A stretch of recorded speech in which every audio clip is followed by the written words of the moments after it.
So Paul Pogba has had his drugs ban reduced and could be playing football by March. However, it also seems that he's agreed to a mutual termination of his contract with Juventus, and so basically now is a free agent. I know most Manchester United fans have at least thought about it, and so in this video I'm going to be answering the question as to whether Manchester United should re-sign Paul Pogba on a free transfer, breaking down the very specific conditions that I would put in any contract offer, as well as comparing him to three legends of the game who all made similar positional transitions later on in their career. So should Manchester United re-sign Paul Pogba? I'm saying yes, just to give me something to actually look forward to for the second half of the season, which I actually think is a valid reason. Ten Hag's at least going to be at United until November, and even then when he gets sacked he's going to take some time to get in an interim, so the league season might be done by December. And so realistically we might be watching Premier League games waiting for next season from about January onwards. Therefore, at least from an entertainment point of view, I'm all for signing Pogba, as even if you are critical of him, you can't deny that he's one of the most entertaining players to watch in Premier League history.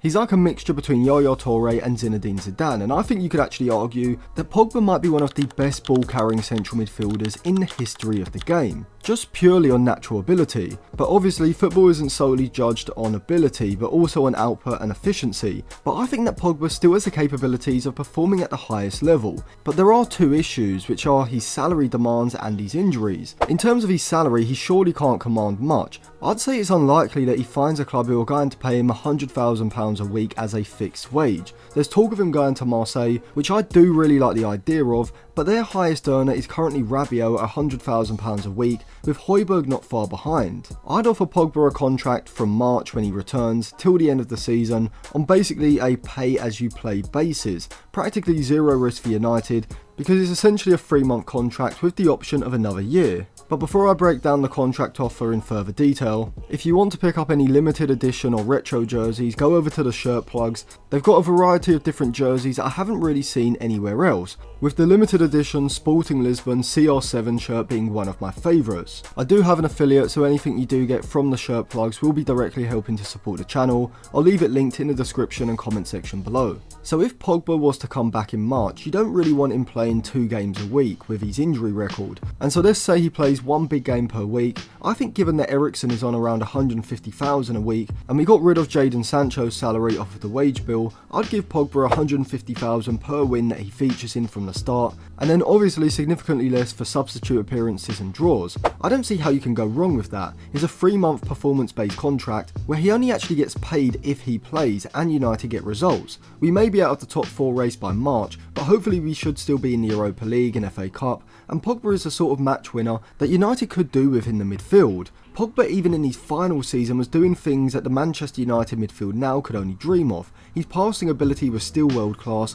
both long, short and incisive, or even through balls to release runners in behind. Even in 21-22, the Rangnick season, I think Pogba was still a world class playmaker when he played. I mean, just look at his FB Ref report. From the just over 1,300 minutes that he played in the Premier League last season, he ranked in the 99th percentile for his assists, the 96th for his XG assisted, the 94th for his long pass completion rate and his progressive passes, whilst also ranking in the 90th percentile for both his passes into the final third and his passes into the penalty area. He ranked in the 94th percentile for his through balls and the 99th percentile for his switches, as well as the 96th for his successful take-ons, the 83rd for the percentage of those take-ons that were successful, and in the 70th percentile range for his ball-carrying metrics as well. And despite underperforming his non-penalty XG, the fact that his non-penalty XG was in the 86th percentile shows at the very least he was a goal-scoring threat from midfield. And he isn't actually that old, he's 32 in March, which means he could still have another 2 or 3 years left at the top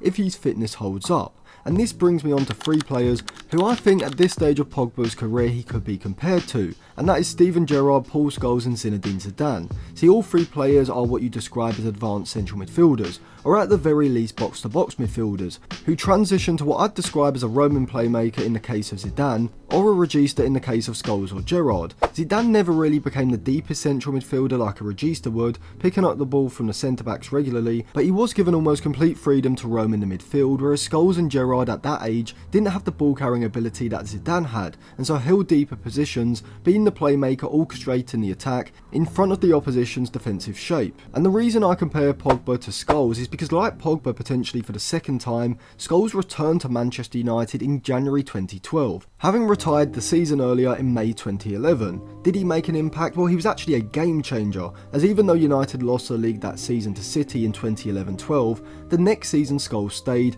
Van Persie joined, and Scholes had one of the best seasons in his career, helping United to romp to Ferguson's last Premier League title. Now, some of you probably still aren't convinced about bringing Pogba back for a few months at the end of the season, but I'm going to break down the system that I would use to not only get the best out of Pogba, but also the United possession system as a whole. But first, let me just address something, because I know I'm going to see comments about it. People are going to say that we can't sign Pogba because we're going backwards. I mean, we kept Ten Hag, Johnny Evans, Eriksen and Casemiro over the summer, and sold Fernandes, Oyedele and Camboala. We're already going backwards, so I don't really see why we would stop with Pogba. And if you look at all of those other decisions, at least Pogba would be an exciting signing. I mean, is anyone really excited about keeping Ten Hag, Johnny Evans, Eriksen or Casemiro? Hopefully that's a no. I mean, is Pogba a sensible transfer? Obviously not on a long-term basis, but I don't see how you can go wrong with, say, a 2-month contract. I mean, we literally have Casemiro and Eriksen still starting some games as a midfield double pivot. So once Pogba gets back to full fitness, I don't see how you can make a case that he doesn't improve us. Also, I know some people are going to bring up and say that he doesn't have a winning attitude or mentality, but that's not a thing with United this season after we repeatedly want to keep a manager who has taken us towards the bottom half of the table. And so I don't really want to hear all the mentality nonsense that we've been hearing for the last few years, especially when you look at the quality of some of our players that Ten Hag has decided to keep in the squad. And so all in all, I can only see a few valid reasons as to why this would be a bad transfer on a 2-month deal, which would of course be any injury that Pogba picked up from now until that time, his potential wage demands being too high, or him just being unwilling to accept a 2-month contract on a pay-as-you-play basis. But realistically, we might as well take a risk. I mean, what else have we got to lose? We can't sign anyone in January or really shift Casemiro or Eriksen. And so unless you're going to promote Dangor from the youth setup and give him sufficient game time, I would personally just take Pogba for the last 2 months of the season. But how exactly would I use Pogba? Well, I would use Pogba at the base of either a 4-3-3 or a 4-4-2 diamond, with either Xerxes or Bruno Fernandes dropping from the forward line to create a diamond in midfield. See, the reason I like this diamond setup is because it allows Pogba to take up a more creative regista role,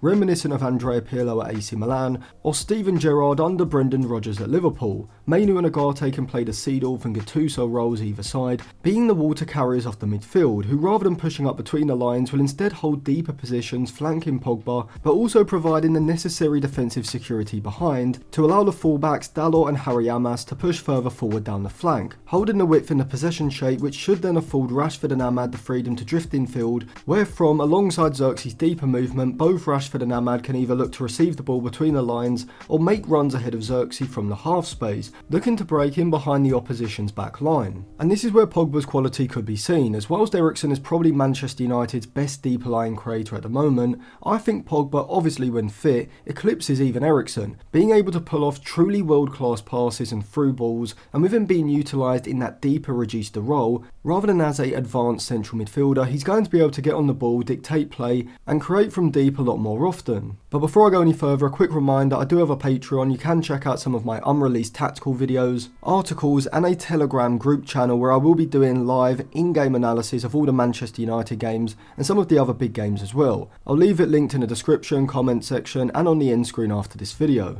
Now, I know most of you probably already know this, but Pogba isn't playing as a defensive midfielder despite taking up this deeper position, the same way that none of Pirlo, Scholes, or Gerrard could be classified as a defensive midfielder despite playing in this similar deeper role. Pogba is playing a creative role, essentially replacing Bruno Fernandes in the side. And whilst I do like Bruno Fernandes, I think United could benefit more from having one of him or Xerxes as a player who becomes a top point of the diamond, and then bringing in Pogba at the base, who I think is a much better deeper lying creator than Bruno Fernandes is, with Bruno in my opinion being much more of a forward than a midfielder. From here, this possession shape would not only enable Pogba to have greater influence on United's attack, but would also allow Ahmad to pick up these sorts of positions in the half space, drifting infield from a wide position, with Dalot providing the movement on the overlap, which is facilitated by both Mainu and Ugarte on either side, holding deeper positions in the rest defence alongside Pogba. And just think back to how good the likes of Paul Scholes, Pirlo, Gerrard or Alonso were when they were allowed to operate in this deeper creative position towards the end of their career, where they were able to get on the ball more often throughout the game,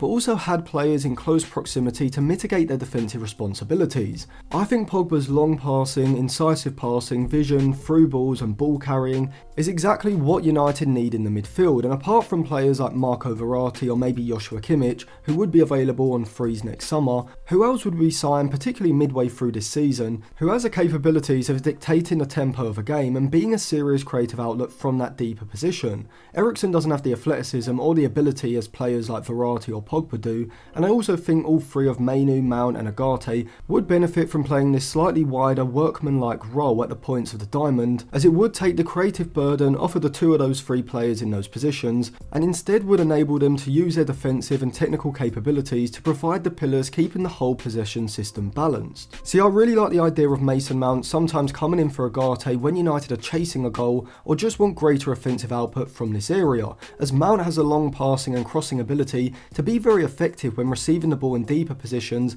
alongside Pogba, either in the middle or the final third, and with Mount dropping into these positions, it would also provide the balance in the system for the right back, either Mazraoui or Dalot, to push further forward and provide the overlap down the right side. And so overall, I think bringing Paul Pogba back from March till the end of the season on a pay-as-you-play contract is at the very least going to make Manchester United games somewhat interesting, but I also think his creativity would not only improve the likes of Rashford, Bruno and Ahmad, who have been starved of service from deeper areas, but would also give United a different method of attacking, as rather than having to rely on working the ball into the likes of Fernandes or Xerxes between the lines, or getting Rashford or Ahmad into positions from where they can cut inside from the flanks, we would now have Pogba's passing ability from deep, capable of opening up sides and releasing runners in behind at a moment's notice, which Eriksen and Fernandes can't do to the same level.